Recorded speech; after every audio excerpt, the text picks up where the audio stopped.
Hello everyone, कैसे हो आप सब। आशा करती हूँ आप सब लोग बहुत ही ज़्यादा स्वस्थ होंगे, बहुत ही ज़्यादा मस्त होंगे।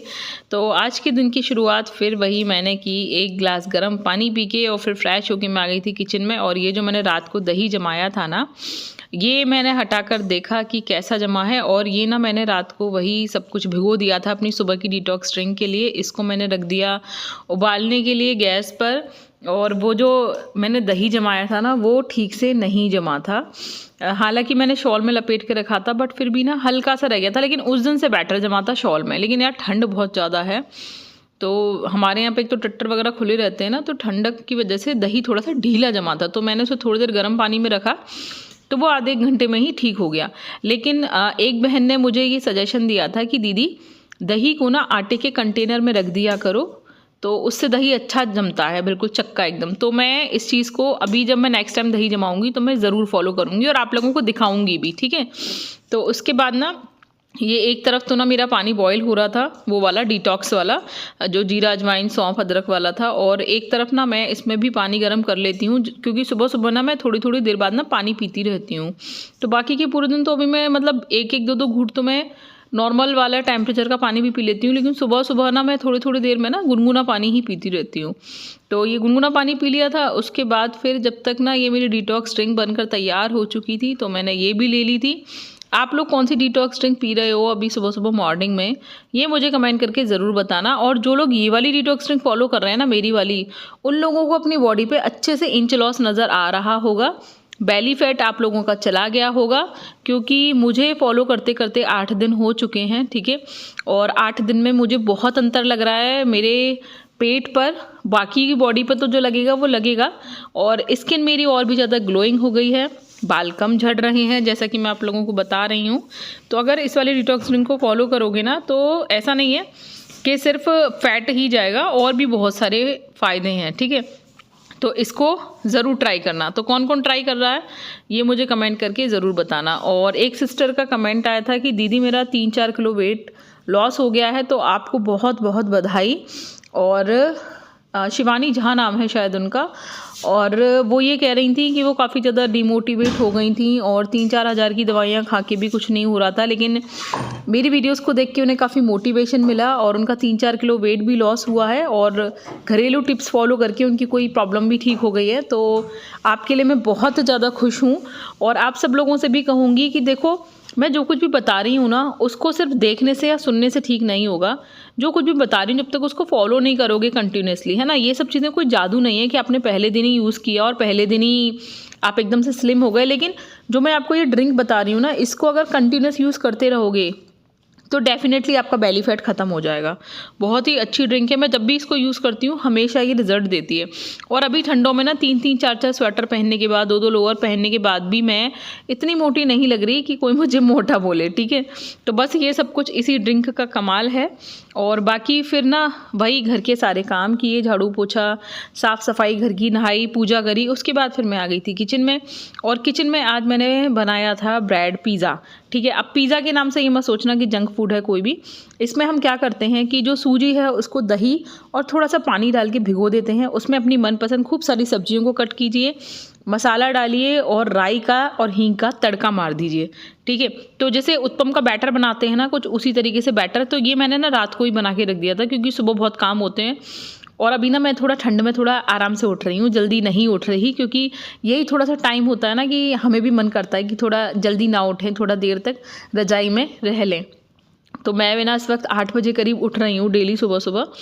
तो इसीलिए तो मैं ना रात के नाश्ते की तैयारी, वैसे भी सुबह के नाश्ते की तैयारी मैं वैसे भी रात को करके रख देती हूँ। मैं आपको कई वीडियोस में दिखा चुकी हूँ। तो बस फिर क्या है, इस वाले बैटर को ब्रेड पे लगाइए और अच्छे से सेक लीजिए और तैयार है आपका ब्रेड पिज़्ज़ा, ठीक है। अब बहुत सारे लोग ये भी क्वेश्चन करते हैं कि दीदी क्या हम चाय पी सकते हैं। तो देखो, आप बिल्कुल चाय पी सकते हो, बस उस चाय में आपको चीनी ऐड नहीं करनी अगर वेट लॉस कर रहे हो, ठीक है। वेट लॉस नहीं कर रहे हो तो जो कुछ खाना पीना है वो खाइए, कोई प्रॉब्लम नहीं। लेकिन अगर वेट लॉस कर रहे हो तो चीनी मत ऐड करना किसी भी चीज़ में। और ये जो मैंने आपको ब्रेड पिज़्ज़ा बताया ना, इसके 2 पीस आप खा सकते हो। अगर आपको मल्टीग्रेन ब्रेड मिल जाए तो उस पर लगाकर बनाना, ना मिले तो फिर किसी भी ब्रेड पे बना लेना। लेकिन 2 पीस ही लेना एक बार में, वो सफिशिएंट होता है। और फिर उसको धीरे धीरे चबा चबा के खाओगे तो 2 पीस से ही आपका पेट भर जाएगा, ठीक है। तो मैंने आप लोगों को टाइमिंग भी दिखाई, ठीक है, ब्रेकफास्ट की कि मैंने कितने बजे ब्रेकफास्ट की। और मैं कर रही हूँ इंटरमिटेंट फास्टिंग, जो मैं आप लोगों को हर वीडियो में बताती हूँ। तो मैं कोशिश करती हूँ दिन की शुरुआत 12 बजे के बाद ही करने की, कभी 12:30 बजे, कभी 1 बजे, आज 1 बज गया था। ठीक है, तो उसके बाद ना फिर नीचे पतिदेव के कोई फ्रेंड आ गए थे, तो उनका फ़ोन आया कि ना नीचे मतलब ऑफिस जो है हमारा, उधर चाय दे जाओ। तो मैंने कहा चलो ठीक है। और हनु आज बहुत देर से सो के जगा था, क्योंकि उसकी छुट्टियां चल रही थी ना, अभी आज तक लास्ट हैं, फिर कल से तो उसे स्कूल जाना है। उसकी रोबोटिक्स वगैरह की क्लास शुरू हो गई हैं, तो उसे कल से स्कूल जाना है डेली। तो अभी वो आज आराम से 12 बजे सो के जगा, और उसके बाद वो नहाया, फ्रेश अप हुआ, और फिर पूजा वूजा की। इस सब में ना उसको 2 बज गया। तो उसका भी ब्रेकफास्ट बना रही हूँ, उसकी भी चाय बना रही हूँ। उसने आज 2 बजे ब्रेकफास्ट किया था, और उसका भी अभी ना यही चल रहा है मेरे साथ। उसका भी इंटरमिटेंट फास्टिंग ही फॉलो चल रहा है, हनु का भी, क्योंकि मेरे साथ रहता है वो। तो जिस टाइम पे जैसे मैं खाती हूँ उस टाइम पे ही खाता है डेली, तो मेरे साथ लेट 12:30-1 बजे। लेकिन आज उसे कुछ ज़्यादा ही लेट हो गया। मैं भी ब्रेकफास्ट कर चुकी थी, उसके बाद ब्रेकफास्ट किया। तो ये मैंने ना नाश्ते में एक नमकीन मीठी वाली और बिस्किट लगा दिए थे, और इधर मैं चाय बना रही थी, और नीचे जाकर चाय दे के आनी थी। उधर हनु भी अपना पूजा वूजा कर रहा था, उसके लिए भी चाय बना रही थी, उसके लिए भी ब्रेड पिज़्ज़ा सेक रही थी। और मैं ना अपना किचन का ना गेट फेर लेती हूँ, जिससे कि ना हवा कम आती है बाहर से, क्योंकि आप लोगों को मैंने दिखाया ना, बाहर 2-2 टट्टर हैं जिनमें से ना हवा आती रहती है। और जो मेरा किचन का जंगल है ना, बहुत ही बड़ा खुला हुआ है। हालांकि उस पर ना स्लाइडर लगवाना था, बट वो लग नहीं पाया। कुछ तो ना गर्मियों में मुझे ठीक लगता है, थोड़ा वहाँ से हवा आती रहती है, लेकिन सर्दियों में ना जो हवा गर्मियों में अच्छी लगती है, वही हवा सर्दियों में एकदम जहर के समान लगती है। तो मैंने वहाँ पे लगा ली है प्लास्टिक, जिससे कि वो हवा ना आए वहाँ से। बाकी फिर वहाँ पे स्लाइडर जब लगेगा, जब लग जाएगा। फ़िलहाल तो हमने अपना जुगाड़ कर लिया है।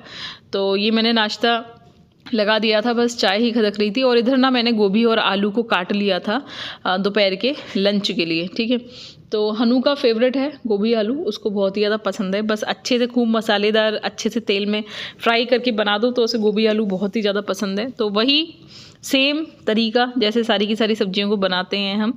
ऑयल लिया, उसमें हींग जीरा डाला, और हल्दी मिर्च नमक, सब्जियों को डाल दिया, सूखा धनिया डाला, और इस सब को चला के अच्छे से थोड़ी देर के लिए मैंने रख दिया ढक के, और स्लो पे बनने दिया। ठीक है, उसके बाद फिर जब ये सब्ज़ी अच्छे से पक जाती है ना, मैं उसके बाद इसमें थोड़ा सा और सूखा धनिया, हरी मिर्च, हरा धनिया, और साथ में थोड़ी सी खटाई, ये सब मैं ऊपर से ऐड करती हूँ। ठीक है, आप लोग कैसे ऐड करते हो ये भी मुझे कमेंट करके बताना। और कौन कौन है जो वेट लॉस जो है कर रहे हैं, है ना, मेरे साथ साथ, ये भी मुझे कमेंट करके बताना।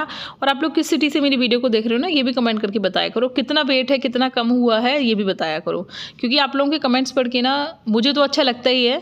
लेकिन और भी लोग ना, आजकल मैंने ये ट्रेंड देखा है कि जो भी सोशल मीडिया पे वीडियोज़ चलती हैं उसमें लोग वीडियोज़ तो देखते हैं, लेकिन साथ में ना नीचे कमेंट्स भी पढ़ते हैं सबके।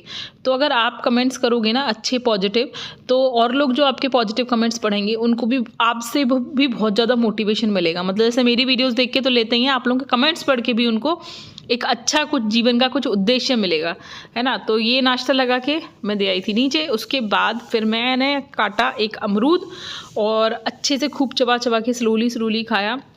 भैया हमारे यहाँ इतनी ज़्यादा ठंड हो रही है, इतनी बर्फीली हवा चल रही है कि बस पूछो मत। और मैं आप लोगों को ये टाइम दिखा रही हूँ कि मैं कितने बजे अमरूद खा रही हूँ। मुझे ना जब याद आ जाता है ना, तो मैं उस टाइम पे टाइम दिखा देती हूँ, वरना फिर मैं भूल जाती हूँ, क्योंकि पूरे दिन काम इतना ज़्यादा रहता है, कभी कुछ। तो अमरूद खा लिया था मैंने। उसके बाद ना हनु चला गया था ट्यूशन, ठीक है, और मैं हो गई थी फ्री। ये है शाम का टाइम, लगभग 5 बजे का। ठीक है, तो मैंने सोचा कि अभी कोई नहीं है, और पतिदेव को भी चाय पीने आने में थोड़ा सा देर था, तो मैंने सोचा फटाफट से ना इस समय का सदुपयोग कर लेते हैं। तो मैं शुरू हो गई थी एक्सरसाइज करने में। और ये जो एक्सरसाइज दिखा रही हूँ, ये आपको ऐसे लग रहा होगा कि मैं क्या खेल रही हूँ, लेकिन नहीं, ये एक्सरसाइज बेली फैट पे बहुत ही अच्छा इफेक्ट देती है। और आप लोग देख रहे हो मेरा पेट बिल्कुल फ्लैट हो चुका है। मेरे पेट पर जितना भी चर्बी थी, जबकि मैंने 2 गर्म पजामी पहन रखी है, मतलब 2 लोअर पहन रखी है, लेकिन उसके बाद भी आप लोग देखो मेरा पेट कितना ज़्यादा फ्लैट हो गया है। तो अच्छा लगता है मुझे। बाकी गर्मियों में जब कम कपड़े पहनेंगे तब देखते हैं कि फ़िगर कैसी लगती है। बाकी मुझे तो अपना फ़िगर सर्दियों में भी बहुत ही ज़्यादा अच्छा लग रहा है, और मुझे खुद ही अपने आप को देख के ना मोटिवेशन मिलता रहता है, क्योंकि मैंने खुद को पहले भी देखा है मैं कैसी थी, और अब मैं धीरे धीरे कैसी होती जा रही हूँ। ये सब कुछ मैं देखती हूँ तो मुझे बहुत ही ज़्यादा मोटिवेशन मिलता है। और ये जो मैं आप लोगों को एक्सरसाइज दिखा रही हूँ ना, इन एक्सरसाइजेस को करने में आपको कोई भी जल्दबाजी नहीं करनी है। आराम से स्लोली स्लोली एक्सरसाइज करनी है। हम लोगों को लगता है कि अगर हम जल्दी जल्दी एक्सरसाइज करेंगे ना तो हमारा वेट जल्दी जल्दी कम होगा या जल्दी जल्दी असर पड़ेगा, लेकिन ऐसा नहीं होता। किसी भी एक्सरसाइज को जितना स्लोली करोगे वो उतना ही ज़्यादा इफ़ेक्ट देती है, क्योंकि उतना ही ज़्यादा आपकी मसल्स पे प्रेशर पड़ता है। आपने देखा होगा जब भी हम योगा या स्ट्रेचिंग एक्सरसाइज करते हैं तो हम उसको बहुत स्लोली स्लोली करते हैं, आराम आराम से। तो कुछ इन एक्सरसाइजेज में भी ऐसे ही होता है, ठीक है। धीरे धीरे करना, मतलब इतना धीरे भी नहीं कि मतलब जितना आप कंफर्टेबली कर सको उतना धीरे धीरे, ठीक है। और मैंने आपको हमेशा बताया कि जो भी एक्सरसाइज मुझे याद आती जाती है ना, मैं वो एक्सरसाइज करती जाती हूँ। तो ऐसा कुछ नहीं है कि जैसे कि मैं कोई वीडियो लगा लेती हूँ और उसको देख के मैं एक्सरसाइज करती हूँ, ऐसा कुछ नहीं है। ये सब एक्सरसाइज मेरे डेली रूटीन में शामिल हैं और इन सबको करने की ना मुझे बहुत अच्छे से आदत पड़ गई है। मुझे जो जो एक्सरसाइज याद आती जाती है मैं वैसे वैसे एक्सरसाइज करती जाती हूँ, ठीक है। लेकिन यूट्यूब पे बहुत सारी वीडियोस अवेलेबल हैं, अगर आप उनको देखकर भी एक्सरसाइज करना चाहो तो आप कर सकते हो। तो मुझे तो आदत हो ही गई है ना इन सब एक्सरसाइज को करने की, तो मेरे तो दिमाग में भर चुकी हैं ये एक्सरसाइजेस। तो मुझे जैसे जैसे याद आती हैं मैं वैसे वैसे करती हूँ। और ये जो मैं एक्सरसाइज करनी हूँ ना, ये नाभि के ऊपर वाले फैट पे और नाभि के नीचे वाले फैट पे, दोनों पे बहुत ही अच्छा इफेक्ट देता है। और मैंने देखा है कि डिलीवरी के बाद ना ज़्यादातर लेडीज़ का बेली नीचे वाला निकलता है, जो नाभि के नीचे वाला होता है। लेकिन जब भी हमारी बॉडी में कोई हार्मोन्स डिसबैलेंस होता है या फिर हमें कुछ स्ट्रेस होता है, कुछ टेंशन या तनाव होता है, ठीक है, उसकी वजह से जब हमारा बेली निकलता है तो वो नाभि के ऊपर वाला निकलता है। आप देख लेना कभी भी, अगर मतलब मेरी बातों को अगर कुछ लेडीज़ को मतलब कुछ बहनों को मेरी अगर सिमिलर लग रही होंगी अपने से, तो वो इस चीज़ को समझ पा रही होंगी कि बेली भी ना हमारा दो तरीके से निकलता है, एक नाभि के ऊपर वाला और एक नाभि के नीचे वाला। ज़्यादातर लेडीज़ का नीचे ऊपर दोनों ही निकल आता है, लेकिन रेयर केस में कभी कभी नीचे वाला निकलता है और कभी कभी ऊपर वाला। तो ये बहुत ही ज़्यादा अजीब सा लगता है ना। तो आप लोग समझ पा रहे होंगे कि नीचे वाला या ऊपर वाला बेली क्यों निकलता है, ठीक है। और जो लेडीज़ ना बहुत ज़्यादा टाइट कपड़े पहनती हैं, जैसे नाड़ा बहुत ज़्यादा टाइट बांध लेती हैं, उन लोगों के पेट के भी दो सेक्शन हो जाते हैं। ये चीज़ आप लोग समझ पा रहे होंगे, मैं तो अपने एक्सपीरियंस से ही बता रही हूँ, ठीक है। क्योंकि मैंने लगभग 7 साल शादी के बाद सिर्फ और सिर्फ साड़ी पहनी है। सुबह से लेके और रात को सोने पर भी मैं साड़ी ही पहनकर सोती थी। और वो जो पेटीकोट का टाइट नाड़ा होता था ना, वो हर वक्त बंधा रहता था, ठीक है। और गाउन मतलब मैंने कभी पहना ही नहीं और आज भी नहीं पहनती मैं अपने ससुर जी के सामने गाउन। ये तो मैं ऊपर रहने लगी हूँ, तो जो मेरा मन होता है वो मैं ऊपर पहन लेती हूँ, लेकिन मैं नीचे आज भी ये सब कपड़े पहनकर नहीं जाती, है ना। नीचे मैं आज भी अपने ससुर जी के सामने ये शॉर्ट्स कपड़े पहनकर नहीं जाती, जो आप लोगों को दिखाती हूँ ना, लोअर टी शर्ट, ये सब पहन के मैं नहीं जाती। मैं कुछ लॉन्ग पहनकर जाती हूँ नीचे, ठीक है, क्योंकि हमें आदत है उनके सामने कुछ लॉन्ग कपड़े पहनने की। तो कुछ भी नहीं पहनती हूँ। और गाउन तो आज तक मैंने अपने ससुर जी के सामने कभी पहना ही नहीं। हालांकि गाउन वाले सूट पहन लेते हैं, लेकिन जो रात की नाइटी वाला गाउन होता है ना, वो आज भी हम लोग नहीं पहनते, क्योंकि अलाउड नहीं है घर पे, और पहना नहीं है तो हेजिटेशन भी लगती है। जिस दिन अलाउड कर देंगे मम्मी पापा जी जो हैं, सास ससुर जी, उस दिन शायद पहन लें, लेकिन जब तक वो लोग खुद नहीं कहते कि नहीं, तो तब तक हम लोग नहीं पहन सकते, क्योंकि अच्छा भी नहीं लगता है ना। तो जैसे मतलब जिनके घर में जैसी जो परमिशन हो उस हिसाब से ही रहना चाहिए। मुझे लगता है कि अगर मतलब अपने सास ससुर से ना रिश्ते अच्छे ही रखने चाहिए, है ना, क्योंकि जब बुरा वक्त होता है तो वही लोग काम आते हैं। बाकी आप लोगों की क्या राय है ये आप लोग मुझे कमेंट करके बताना। ये मेरी राय है तो मैंने आप लोगों को बोल दी। बाकी देखो, अगर बहुत सारे लोग ये सोचते हैं कि हम पे बहुत मुसीबतों का पहाड़ टूटा है या बहुत बुरा हुआ है हमारे साथ, तो देखो वो सबके साथ होता है, ठीक है। लेकिन आपका फोकस किस चीज़ पर है ना, डिपेंड ये करता है। आप अपना फोकस अच्छी चीज़ों पर रखो तो बुरी चीज़ें आपको नज़र ही नहीं आएंगी, ठीक है। बाकी सबकी लाइफ में सिर्फ अच्छी अच्छी चीज़ें नहीं होती हैं, बुरी बुरी चीज़ें भी होती हैं। आई होप कि आप समझ गए होंगे, है ना, जो भी मैं कहना चाह रही हूँ। तो बस अपना जो उद्देश्य है उसको क्लियर रखना है, अपना फोकस हमेशा अच्छी चीज़ों पर रखना है, जिससे कि बुरी चीज़ें हमें नज़र ही ना आएँ। अपनी लाइफ में इतनी अच्छी चीज़ों को आप ऐड कर लो कि आपको बुरी चीज़ें दूर दूर तक नज़र ना आएँ। सिर्फ अच्छी अच्छी और सिर्फ अच्छी चीज़ें ही आपको अपनी चारों तरफ दिखती रहें, ठीक है। तो ये ना इस तरीके से मैंने ना इस एक्सरसाइज को बिल्कुल भी फास्ट फॉरवर्ड नहीं किया है, जिससे कि आप लोग भी मेरे साथ इन एक्सरसाइजेस को अगर करना चाहो तो कर सकते हो वीडियोस में ही निकाल कर, ठीक है, क्योंकि बहुत ही ज़्यादा इफेक्टिव एक्सरसाइजेज हैं और बहुत ही अच्छा इफेक्ट देती हैं, ठीक है। जैसा कि आप लोग देख रहे होंगे कि मेरा बेली बिल्कुल फ्लैट हो चुका है और मुझे बड़ा अच्छा सा लगता है। आज मतलब इस वक्त मैं बता रही हूँ, प्रेजेंट टाइम में मेरी ये कंडीशन है कि अगर मेरा 1 इंच भी बेली निकल आता है तो वो भी मुझे बहुत ही ज़्यादा बुरा लगता है। हालांकि मैं देखती हूँ कि सबका होता ही है बेली थोड़ा बहुत, ठीक है, लेकिन फिर भी मैं कोशिश करती हूँ उसको भी फ्लैट करने की। हो सकता है शायद इतनी चीज़ों को फॉलो करते करते शायद एक दिन मेरे एब्स भी बन जाएँ, लेकिन खैर जिम तो मुझे कभी लाइफ में ज्वाइन नहीं करनी है और ना ही कभी करूँगी। लेकिन जो भी मुझे जैसे भी टाइम मिलता है घर पे एक्सरसाइज करती हूँ और वो सब आप लोगों को दिखाती हूँ। और वेट लिफ्टिंग के लिए मैं अपने घर में 20-20 किलो की 15-15 किलो की पानी की बाल्टी हैं, उनको उठाती हूँ और एक जगह से दूसरी जगह पर लेकर जाती हूँ। और सिर्फ ऐसा नहीं कि 1 या 2 बाल्टी ही उठाती हूँ, पूरे दिन में कम से कम 10-12 बाल्टियों को मैं उठा लेती हूँ, क्योंकि मेरी आरओ से जो पानी निकलता है ना, मैं उसी से कपड़े धोती हूँ। और वॉशिंग मशीन मेरी बाथरूम में रखी हुई है और आरओ का पानी मेरा किचन में निकलता है, तो वहाँ से लेकर कैरी करना, कभी कभी मैं छत पे पौधों में भी वही वाला पानी डाल देती हूँ क्योंकि इसमें मिनरल्स बहुत ज़्यादा होते हैं, तो कैरी करके लेके जाना इधर से उधर, तो इसी से मेरी वेट लिफ्टिंग वाली एक्सरसाइज हो जाती है। और हालांकि मुझे स्लिप डिस्क की दिक्कत है, लेकिन फिर भी मैं इन सब चीज़ों को इग्नोर करती हूँ और मैं अपना ध्यान हमेशा अच्छी चीज़ों पे रखती हूँ। मेरे शरीर में क्या क्या बीमारियाँ हैं, अगर मैं इन्हीं चीज़ों को सोच सोच के अपना फोकस इन्हीं बीमारियों पर रखूँगी ना, तो मैं अपनी लाइफ में कुछ नहीं कर पाऊँगी। और यही मैं आप लोगों से कहती हूँ, देखो सबको बीमारियाँ होती हैं, लेकिन उन बीमारियों को अगर ठीक करना है तो आपको अपना ध्यान उन बीमारियों पर से हटाना पड़ेगा। आपको अपना ध्यान अच्छी चीज़ों पर लगाना पड़ेगा। भूल जाओ कि आपको कोई दिक्कत है, जो भी दिक्कत है या जो भी डॉक्टर ने बोला है या जो भी आपको लगता है कि मुझे ये समस्या है, उस चीज़ को भूल जाइए। आपको वो चीज़ है ही नहीं, बिल्कुल नॉर्मल रिएक्ट करना शुरू कर दीजिए। और यकीन मानिए कि अगर आपने मेरे कहने पर 21 दिन लगातार अपने आप को बिल्कुल नॉर्मल समझना शुरू कर लिया, तो 22वें दिन आप नॉर्मल हो जाओगे, ठीक है।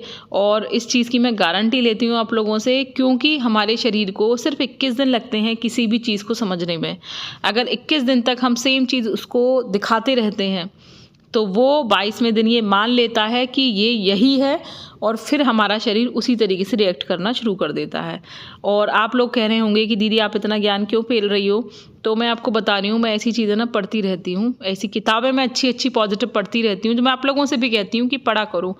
उनमें ये सब कुछ लिखा रहता है और मैं अपने ऊपर भी फॉलो करती हूँ इन सब चीज़ों को, इसीलिए मैं आपको बताती हूँ। और तभी अपनी बॉडी में इतनी सारी बीमारियाँ होने के बाद भी मैं पॉजिटिव रहती हूँ और आप लोगों को भी मोटिवेशन देने की कोशिश करती हूँ, ठीक है। तो फिर एक्सरसाइज करने के बाद मैंने प्रेस की, और आज मैंने दोपहर में लंच नहीं किया था, तो मैंने सीधे रात को ही डिनर खाया है। दोपहर के लंच में मैंने फ्रूट्स खाए थे, फिर मैंने 1 कप चाय पी ली थी, फिर प्रेस की और रात का डिनर किया, जो मैंने आप लोगों को दिखाया।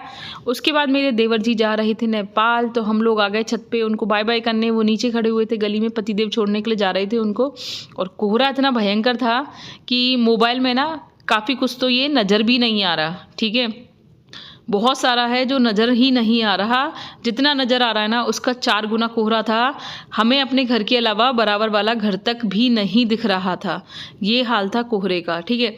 और अभी ना मैंने कैमरे की जो लाइट थी वो ऑफ़ कर दी थी, तो कम नज़र आ रहा था। लेकिन अभी जैसे ही मैं ना कैमरे की लाइट ऑन करूँगी तो आप देखो कि कोहरा कैसे उड़ता हुआ जा रहा है। कैमरे की लाइट ऑन करने के बाद फिर भी कोहरा थोड़ा सा आपको नज़र आ रहा होगा ठीक से, कि देखो कैसे उड़ रहा है ये कोहरा।